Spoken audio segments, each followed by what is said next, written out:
do Senhor Jesus, povo lindo, santo, povo amado, é uma honra estar aqui mais uma vez em mais um episódio da Escola Bíblica da Ágape, que você pode acompanhar muitos outros episódios através do nosso canal no YouTube, que é o youtube.com/Ministério Apostólico Ágape. Você verá muitos outros episódios, outros materiais, inclusive até um material para que você cuide do templo, tá bom? Então temos aí nossa professora personal Juliana Cursino, um material muito bacana, dá para todo mundo, todos os níveis, né, de condicionamento físico. E é importante, a Bíblia diz que o exercício físico ele tem pouco proveito, a Bíblia não disse nenhum proveito. Então existe um proveito sim e nós precisamos disso, ok? Mas vamos lá, acesse também outros tantos materiais para alimentar o seu espírito e a sua alma. E nós estamos aqui hoje mais uma vez com o nosso irmão Breno. Bom dia, gente, tudo bom? Vamos aqui para mais um episódio. Estamos aí juntos na Palavra de Deus. Grande abraço. Glória a Deus. Estamos também com a ilustre presença desse casal lindo, Daniel e Marina. A graça e a paz do Senhor Jesus sejam com todos. Sejam bem-vindos, povo santo. É isso aí, vamos lá. E esteja agora mais uma vez, né, com o seu caderninho, seu lápis, sua caneta, fazendo nota, dá o play, anota, dá o pause, né, anota e volta a ruminar, né, isso que a gente está trazendo aqui. Deixe o seu comentário, porque eu sei que Deus falará ao seu coração, mas a gente não vai poder ouvir ao mesmo tempo. Então você deixa o comentário, porque nós vamos ler e isso também vai nos alimentar e nós precisamos de você. Você também é um agente de Deus aqui na Terra e Deus vai te usar para nos alimentar também. Deixe também o seu like, porque a gente vai ver, né, o quão relevante o próprio YouTube na distribuição, nas redes, é importante para o nosso evangelismo online, que você dê o seu like, se inscreva no canal, dê o like, deixe o comentário, tá bom? Então, antes de tudo, vamos orar. Deus Pai maravilhoso, muito obrigado por mais um dia. Muito obrigado pela santa palavra que o Senhor nos deu. Muito obrigado, Deus Pai maravilhoso, pela vida desse irmão que nos ouve. Muito obrigado, Senhor, por essas famílias que são agora tocadas, porque o Senhor nos deu a oportunidade de ser instrumento para eles. Muito obrigado, Senhor, por cada casa que nos ouve agora e a paz do Senhor está sobre esses lugares. Muito obrigado, Senhor, por tudo que o Senhor tem feito e aquilo que ainda vai fazer que nós nem imaginamos. Que o Senhor, mais uma vez, conduza, através do seu santo e glorioso Espírito Santo, essa reunião e que faça a sua obra poderosa em nós e através de nós, para a honra e glória tua, única e exclusivamente tua, Senhor. Amém. Glória a Deus, aleluia. Nós vamos dar continuidade à leitura que estávamos fazendo no episódio anterior do capítulo 4, Ezequiel 4. Não vou fazer todo o caminho que tinha feito antes, que eu comecei lá em Josias restaurando o culto a Deus, né? Veja o capítulo 4, veja o episódio, né, que tem o capítulo 4, e você vai relembrar de tudo. Nós vamos começar hoje o capítulo 5, que na verdade ele é continuidade do capítulo 4. Quando você for ter a sua leitura sozinho em casa, não leia o 4 separado do 5. Nós fizemos isso para não ficar um episódio muito grande, para te ajudar na compreensão, mas o capítulo 5 e o capítulo 4, eles estão dentro de um único contexto, então você precisa ler os dois juntos. Como nós separamos hoje aqui, vamos dar continuidade e também separamos para você ficar com um gostinho na boca de quero mais e essa expectativa ser suprida nesse momento. Então, antes de entrar no capítulo 5, eu vou trazer para você um breve ponto aqui do contexto histórico, que é o seguinte, só para te relembrar que lá no período de Isaías, A Assíria era poderosa, era o exército temido. Já aqui em Ezequiel, como eu falei no capítulo 4, no episódio anterior, a Assíria foi destruída, foi destronada, né, pela Babilônia. A Babilônia se tornou o império mundial. Isaías fala da morte de Senaqueribe, o que nos leva a entender que ele alcançou o ministério de Ezequiel. Eles tiveram uma intercessão no tempo. A Bíblia pode até ter, mas eu não encontrei ainda uma fala exata bíblica dizendo que houve uma intercessão. Quando a gente vai olhar as datas de nascimento, morte, períodos, fatos históricos bíblicos, aí a gente vai ver que realmente houve uma intercessão, mas eu ainda não encontrei claramente, né, um texto bíblico dizendo isso. Mas isso também já pode ser objeto de estudo seu. Todavia, em Isaías, muitas vezes o povo de Israel foi alertado para conduzirem o seu culto a Deus novamente, para reverterem os seus caminhos, reverterem, né, seus atos dos caminhos errados, para que não houvesse peso, né, do castigo, do juízo, e eles fossem dominados por um povo, por um rei que não seguia, que não obedecia, que não caminhava nos estatutos de Deus. Mas o povo foi impenitente. E em Ezequiel a gente vê a Babilônia tomando o lugar da Assíria e o povo continuando com as mesmas práticas rebeldes. Então, Judá ignorou as profecias de Isaías, de Jeremias, de Abacuque, até que veio, né, o cativeiro na Babilônia. E aí a gente vai entender a palavra profética que vem em Ezequiel 5. Eu trouxe isso aqui para você entender o que a palavra de Deus nos fala quando manda raspar a cabeça, espalhar cabelo, tudo isso não é em vão. Não é uma coisa assim, simplesmente de faz um ato profético, porque alguém fez assim, eu vou fazer. Não, você tem que ter entendimento. E o entendimento só vem através do conhecimento da palavra de Deus. Ok? Então vamos lá. Ezequiel capítulo 5, a partir do verso 1. Vou ler aqui para vocês. E tu, ó filho do homem, toma uma faca afiada. Como uma navalha de barbeiro a tomarás e a farás passar por cima da tua cabeça e da tua barba. Então tomarás uma balança e repartirás o cabelo. A terça parte queimará no fogo, no meio da cidade, quando se cumprirem os dias do cerco. Então tomarás uma outra terça parte e feri-la-ás com uma espada ao redor dela. E a outra terça parte espalharás ao vento, porque desembainharei a espada atrás deles. Verso 3. Também tomarás deles um pequeno número e atá-los-ás nas bordas da tua veste. E ainda destes tomarás alguns e os lançarás no meio do fogo, e os queimarás no fogo, e dali sairá um fogo contra toda a casa de Israel. Assim diz o Senhor Jeová, esta é Jerusalém, pula no meio das nações e terras que estão ao redor dela.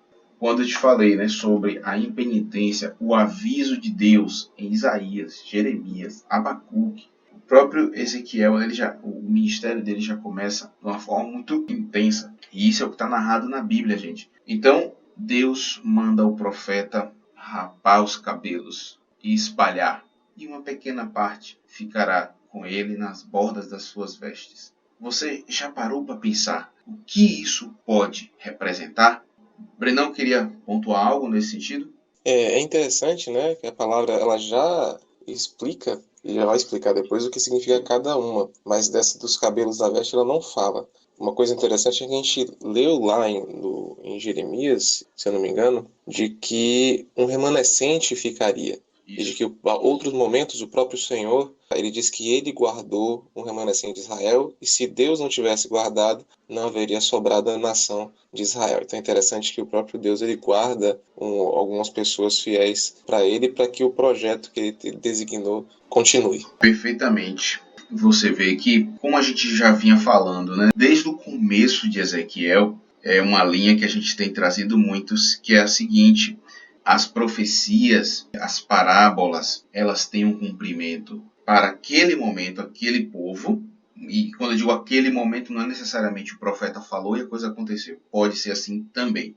Mas às vezes assim, 30, 70 anos depois, ou seja, na mesma geração, a coisa acontece. Mas existe também o caráter messiânico de cada parábola, de cada profecia. E nesse caso, você vê na história, não precisa nem ser cristão, né, para isso, mas você vê a história do povo judeu, como você tem judeu hoje no mundo todo, como os judeus geraram outras nações por causa de diásporas, por causa de levantes contra esse povo, e tudo isso, no meu ponto de vista e até onde a Bíblia me dá entendimento, é por uma questão da desobediência do próprio povo. Então, talvez você pense até, né, pastor, então o Holocausto foi uma obra de Deus? Não.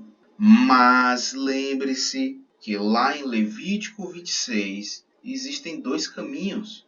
E o povo escolheu estar debaixo de um rei que não tinha aliança com Deus. E tudo isso vem acontecendo por uma quebra de aliança do povo. Porque Deus diz também em sua palavra que ele sabia que o povo ia desonrar, mas ele nunca quebraria essa aliança. Ele diz ainda, um texto bem conhecido, ainda que vós sejais infiéis, eu, porém, permaneço fiel. Então, o Holocausto, guerras civis, tantas coisas que acontecem com pessoas que têm aliança com Deus, elas não são uma obra que Deus levanta do seu trono e diz, agora eu vou causar guerra. Não, não é isso. E também não precisa disso para ter uma guerra. Basta que Deus tire a sua mão. Basta que Deus pare de paralisar a obra de Satanás. Porque ele veio para matar, roubar e destruir. Então não precisa de outra pessoa para fazer isso. Aí quando Deus, tira a sua mão, e o que é o tirar a mão de Deus? Aí a gente volta para Jeremias. Eu velo pela minha palavra para cumpri-la. Ou seja, Deus disse, se mantiverem nos caminhos aqui da retidão, essa vai ser a colheita. Mas se não quiserem, vai ser essa outra colheita. E é isso que Satanás faz, o acusador. Ele olha para nós e diz, olha, seu filho está debaixo da palavra que a colheita dele vai ser obra minha.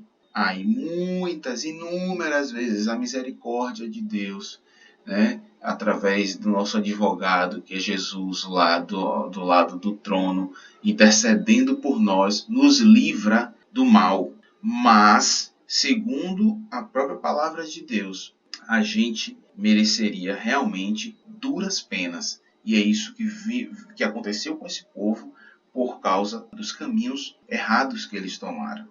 Então você vê como o profeta fala, 3 partes do cabelo foram divididas, uma queimada ao fogo, outra morte na espada, outra ele fala sobre o cativeiro, espalhará o vento. E aí fala de um pequeno número que vai colocar na borda da veste, e ainda destes que estão nas orlas das vestes, tomarás alguns e lançarás no meio do fogo, e dali sairá um fogo contra a casa de Israel. Interessante também é que logo no verso 1, a Bíblia fala para que o profeta raspe a cabeça e a barba, e esse ato era um ato de humilhação. E por que humilhação? Você, homem, que tem cabelo, que cuida do seu cabelo, tem a barba e cuida, você não é obrigado a fazer isso. Fazendo também, a gente entende que nossos tempos são outros. Porém, nesse contexto bíblico, isso era feito com os escravos. Toda vez que você capturava um escravo, tinha esse processo de... Você não, as pessoas lá capturavam e tinha esse processo de raspar a cabeça, fazer a barba. Quando as pessoas são presas hoje, elas passam por esse ritual. Raspar a cabeça, tira a barba. Então o profeta fez isso debaixo de uma ordem de Deus para representar a consequência do que os judeus colheriam pelos seus atos. Ok? Vamos lá, dando continuidade na leitura. Eu parei no verso 6. Eu vou ler de novo o 5 e a gente emenda, tá? Assim diz o Senhor Jeová: esta é Jerusalém, pula no meio das nações e terras que estão ao redor dela.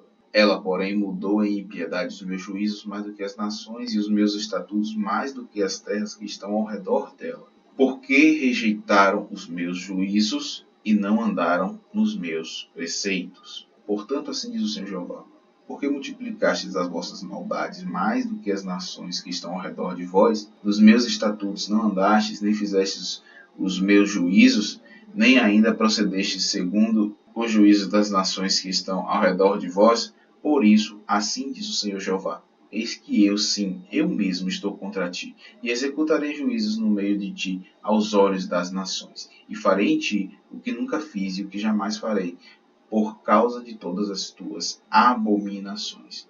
Portanto, os pais devorarão seus filhos no meio de ti, e os filhos devorarão seus pais, e executarei em ti juízos, espalharei todo o remanescente a todos os ventos.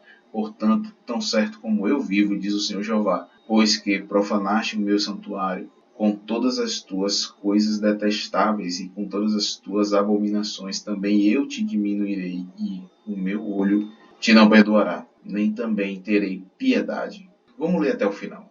Uma terça parte de ti morrerá da peste, e se consumirá a fome no meio de ti. E outra terça parte cairá a espada em redor de ti. E outra terça parte espalharei a todos os ventos, e a espada desembanharei atrás dela.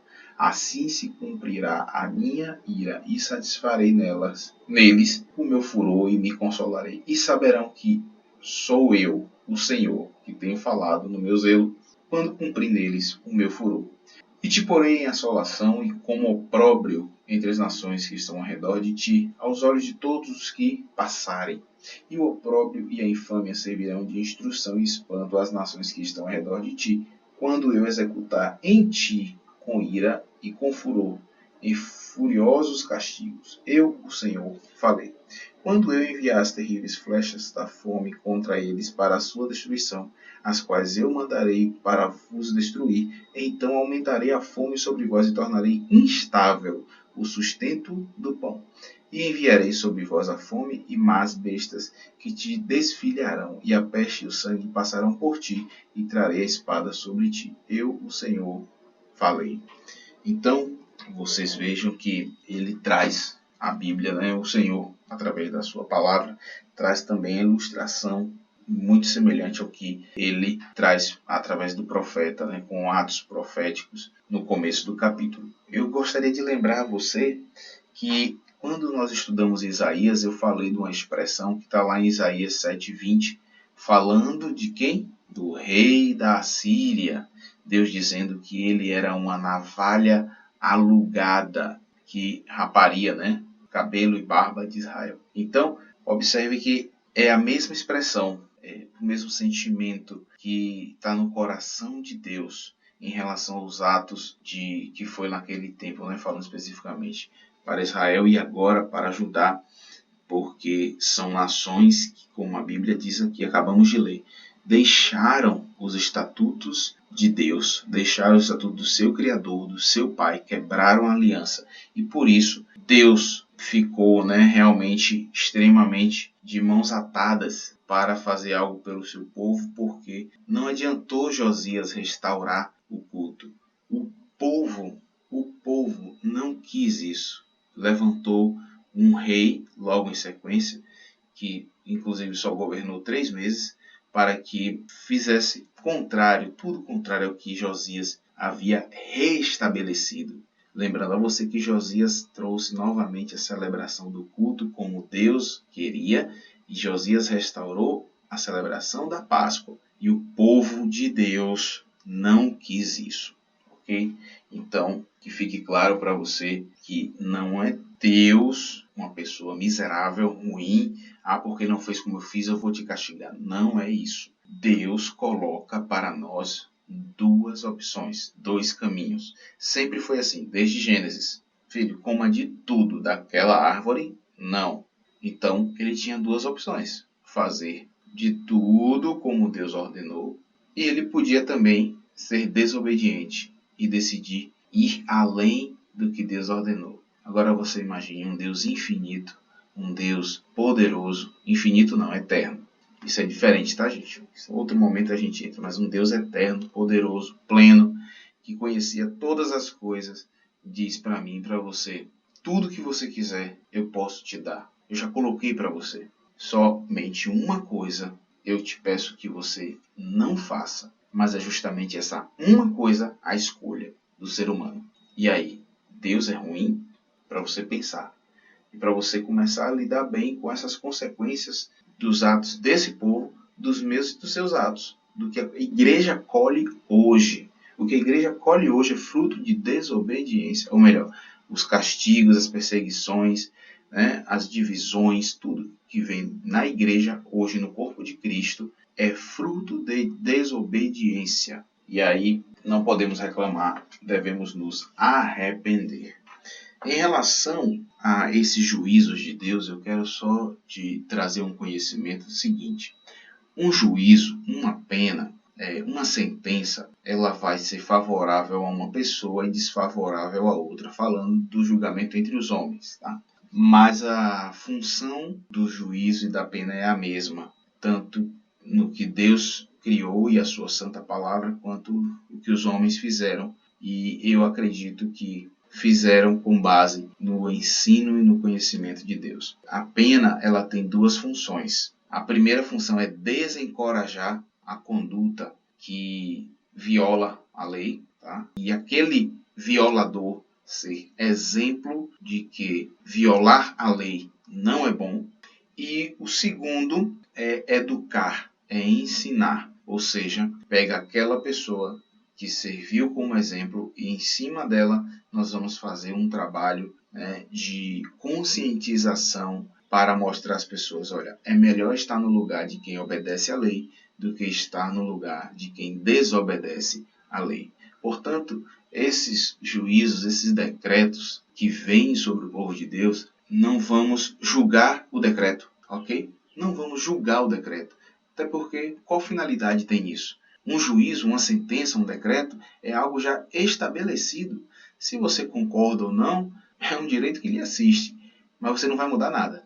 Agora, quando você começa a buscar se relacionar com esse decreto, aí você começa a ser ensinado por ele, ainda que você não tenha sido a pessoa que violou a lei, ok? Ainda que você não tenha sido a pessoa prejudicada, a pessoa menos favorecida daquela sentença, mas você aprenderá porque você decidiu se submeter ao juízo, ao juiz, né?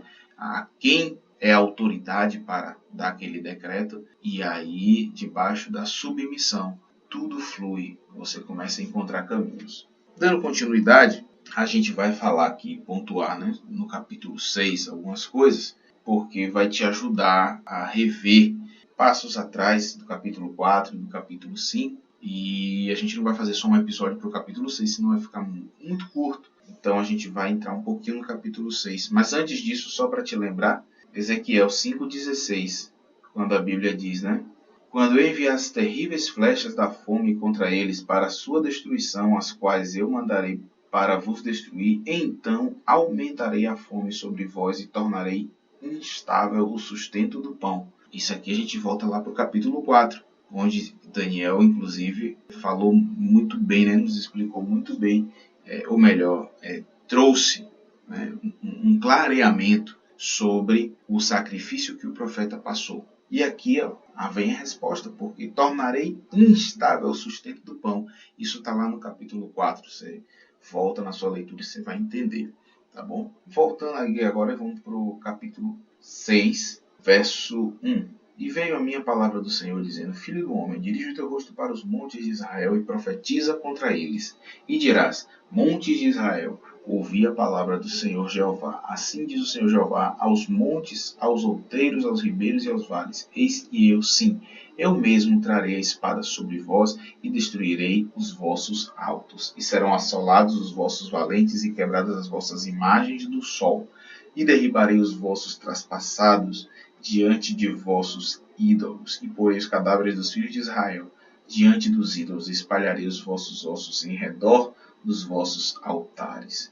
Em todos os vossos lugares habitáveis as cidades serão destruídas e os altos assolados, para que os vossos altares sejam destruídos e assolados, e os vossos ídolos se quebrem e cessem, e as vossas imagens do sol sejam cortadas e desfeitas as vossas obras, e os traspassados cairão no meio de vós, para que saibais que eu sou o Senhor. Vamos parar aqui. Mari, queria fazer algum comentário?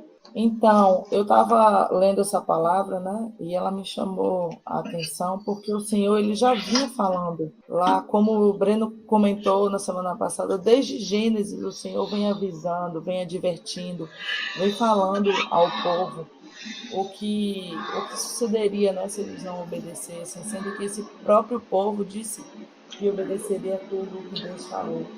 Lá em Levítico 7:5, ele fala: porém assim lhe fareis: derribareis os seus altares, quebrareis as suas colunas, cortareis os seus postes de ídolos e queimareis as suas imagens de escultura. Porque tu és povo santo ao Senhor, teu Deus. O Senhor teu Deus te escolheu para que lhe fosses o seu povo próprio, de todos os povos que há sobre a terra. Então o Senhor ele escolheu esse povo, né, o povo de Israel. O povo disse que ia obedecer, mas chega lá na frente, quando entram na terra prometida, eles começam a se prostituir com os outros deuses. Por isso vem esse castigo mais lá na frente. Perfeitamente, Mário, perfeitamente. Aí no verso 8 do capítulo 6, a Bíblia fala assim: mas deixarei um resto para que haja alguns que escapem da espada entre as nações quando fordes espalhados pelas terras. É referência ainda ao capítulo 5, né, falando ali da representação que os cabelos do profeta teria. Então, e depois Deus vem falando, né, que então se lembrarão de mim, que de vós escaparem, tal, não sei o quê. E verso 10, saberão que eu, o Senhor, não disse debalde que lhes faria este mal. Ou seja, isso não seria em vão. E depois Deus vem falando novamente, verso 13, saberei que eu sou o Senhor. Verso 14, saberão que eu sou o Senhor. Ou seja, os homens verão que é o cumprimento de uma palavra. Como eu disse no início, Isaías, ainda no Império Assírio, falou para o povo: se converta. Jeremias, Abacuque, aí vem Ezequiel. Sempre Deus não nos desampara. Deus sempre envia os seus profetas, né? Quando ele diz que eu não deixarei acontecer nada sem que antes avise aos meus profetas. E quem são esses profetas? Não são os profetas apenas de ofício. São pessoas que são guiadas pelo espírito da profecia. Creem nesse espírito e se relacionam com ele. E isso é para mim e para você. Então, a todo instante, Deus está falando, Deus está advertindo, Deus está nos dando entendimento, Deus está trazendo luz sobre os nossos caminhos. Basta que a gente decida obedecer, tá bom? Quando a Bíblia vem trazendo, né? E saberão que eu sou o Senhor, e saberão. Deus está falando sobre o governo. E eles verão, principalmente nesse momento aqui, né? É a primeira parte de Ezequiel, e está falando para o povo de Judá. E vocês, meu povo, saberão que eu sou o Senhor. Não é Isaías que falou, não é Jeremias, não foi Abacuque, não é porque foi Ezequiel que falou, não. Eu sou o Senhor. E saberão, né? E algumas vezes ele fala, e sabereis. E aí já está falando diretamente para o povo, né? Sabereis, vós sabereis, que eu sou o Senhor. Então, queridos, que essa palavra fale ao seu coração acerca da importância de se submeter ao governo de Deus, porque Ele é o nosso Senhor. Ele é o Criador de todas as coisas. Não há uma folha seca sequer que caia sem a sua ciência. Você precisa acreditar, queridos, que Deus é onisciente, sabe de todas as coisas. Onipresente, está em todos os lugares. E onipotente, Ele tem todo o poder. Ele tem poder sobre a morte. Observe que o grande dilema do ser humano é a morte. Até sobre isso Deus tem poder. Então, por que não obedecer, adorar, né, e seguir os estatutos desse Deus? Se relacionar com a sua santa palavra e obedecer o que está escrito, o que está posto, e buscar direcionamento, buscar conhecimento, buscar conselhos na palavra de Deus. Não ouvir qualquer pessoa, não tomar o conselho de um irmão em Cristo como sendo a última palavra. A última no sentido de a palavra que prevalece. Porque a palavra que prevalece é a palavra de Deus. Ele deixou para nós a sua santa palavra e nós devemos ruminar comer, colocar para fora, comer de novo, para que verdadeiramente ela faça vida em nós e vida de Deus. Glória a Deus por isso. É uma coisa interessante, né? No capítulo 5 e no capítulo 6, a gente vai contar, se consegue contar, Deus falando esse saberão que eu sou o Senhor por 5 vezes. E quando esses termos aparecem repetidas vezes, pode significar algo pra gente. No capítulo 6 aparece 4 vezes esse termo, então saberão que eu sou o Senhor. E note que Deus chama atenção para que Israel está entre os povos, né? O plano de Deus era que toda a humanidade pudesse voltar a ter relacionamento com Deus. Então, quando Israel, só que o plano ele é aceito por nós e ele é executado pela nossa escolha. Quando Israel diz entra na aliança, mas não executa da forma correta, o plano de Deus ele não vai deixar de ser feito. Ele não vai ser feito da forma que deveria ser feita, com Israel sendo abençoado, todos os povos olhando para Israel, que era o plano de Deus, e dizendo, poxa, eu quero ter essa vida maravilhosa. Só que, se Israel não faz isso, os outros povos ainda vão saber que Deus é o Senhor. Porém, através do juízo que vai vir sobre aquele povo. Então, note que Deus ele é um Deus, sim, que é um Deus de prova, é um Deus que fala para depois fazer. E o plano ali está estabelecido. Um Deus que quer que toda a humanidade tenha acesso à vida que foi perdida lá no Éden, em Gênesis. É isso aí, Breno. E o que você está falando, a gente retoma aquele ponto que ministramos no começo, no primeiro episódio de Ezequiel, salvo engano, quando você trouxe o paralelo, né, do temor, amor, e aí eu usei esse paralelo, inclusive, para edificarmos outro conhecimento em cima disso, que a gente ame a Deus, para que a gente não precise caminhar assim, eu não vou fazer isso porque Israel já errou nisso, então eu não posso errar e tal. Beleza, nosso caminhar tem que ser como quem ama a Deus e faz por obediência, por amor, porque quer agradar, quer ver o coração do Pai jorrar de alegria, de satisfação em nos ter como filho. Mas se você não consegue entender esse nível, que o temor do Senhor lhe conduza. Em nome de Jesus. Queridos, é muito bom ouvir cada um de vocês, por isso eu digo, deixa o comentário, eu sei que Deus falará ao seu coração em cima daquilo que nós trouxemos aqui. Eu sou muito edificado pelo que Breno traz, Daniel, Marina, os outros irmãos quando podem, né, e participam da escola bíblica nesse momento gravando, eu sou muito edificado. Mas todos nós queremos ouvir a você. Fala para nós da sua experiência. Eu sei que Deus falou ao seu coração. Eu sei que Deus vai trazer áreas na sua vida para você reconduzir, ou melhor, para você mudar a rota e verdadeiramente colocar essa área em submissão a Deus, né? Para você avançar num nível de amor a Deus. Mas tem áreas que eu sei também que a gente não consegue ainda alcançar aquele nível de amor, mas é possível termos o temor. Então deixa o seu comentário, porque nós queremos bater essa bola santa para a honra e glória do nosso Senhor Jesus. E eu vou terminar aqui orando por nós, tá bom? Orando pela sua família, pela sua casa.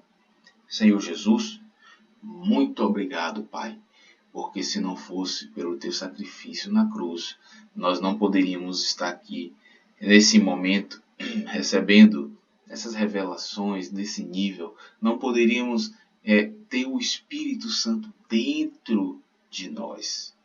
Oh Senhor, este sacrifício ele não tem preço. Este sacrifício ele foi e eternamente será único. E nós agradecemos porque foi exclusivamente o teu amor. O Senhor não precisava fazer. Nós necessitamos e necessitaremos diariamente desse sangue rememorado. Muitas vezes negamos, muitas vezes ainda hoje é negado esse sacrifício. E ainda dias à frente, nossas próprias ações, às vezes não com a boca, mas com as ações, nós negaremos esse sacrifício. Mas desde já eu clamo pela tua misericórdia, porque nós vamos nos arrepender diariamente. Vamos nos arrepender, Senhor, diariamente. Cada irmão e irmã que nos ouve vai se arrepender diariamente, vai trazer de novo a memória desse sacrifício diariamente, e essas áreas que nós não conseguimos avançar em amor, eu clamo, Senhor, que pelo menos o temor do Senhor venha em nosso coração, e essa obra nós não conseguimos alcançar. Essa obra é o Senhor em nós. Nós precisamos do Senhor para crer nesta palavra. Nós precisamos do Senhor para crer que o teu sacrifício é suficiente para nos ligar de novo ao Pai, para nos livrar de toda a mácula do pecado que passou e ainda aqueles que virão na nossa vida, infelizmente, mas o teu sangue já foi derramado desde o princípio, antes da fundação do mundo, por amor a cada um de nós. Por isso eu te peço, Senhor, que cada um de nós que está ouvindo neste momento seja tocado e possamos ser um agente que vai espalhar este sangue, esta misericórdia, que vai espalhar o temor e o amor a Deus, ao nosso Pai, por onde passarmos. Em nome de Jesus, eu te abençoo e declaro a bênção do Senhor sobre a sua casa, em nome de Jesus. Amém.